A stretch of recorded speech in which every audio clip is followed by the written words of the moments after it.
இப்போ ஒன்று நினச்சிக்குங்க, நம்ம இந்த குழந்தை பிரசவிக்கிறாங்க பாருங்க சிஸ்டர்ஸ்.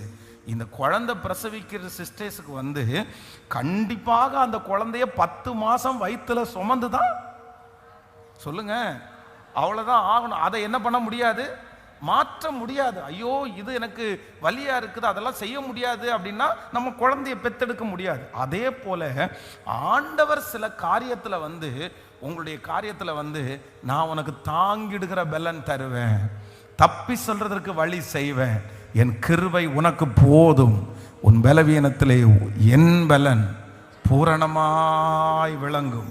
இந்த முள் உங்ககிட்ட தான் இருக்கும், இந்த பாடு உங்கள்கிட்ட தான் இருக்கும். ஆனா நான் என்னை உயர்த்தாதபடிக்கு அது என்னை குட்டும் சாத்தானுடைய தூதனாய் இருக்கிறது. நான் ஆண்டவரிடத்தில் வேண்டிக் கொண்ட போது என் கிருபை உனக்கு போதும், பலவீனத்தில் என் பலன் பூரணமாய் விளங்கும். ஹல்லேலூயா.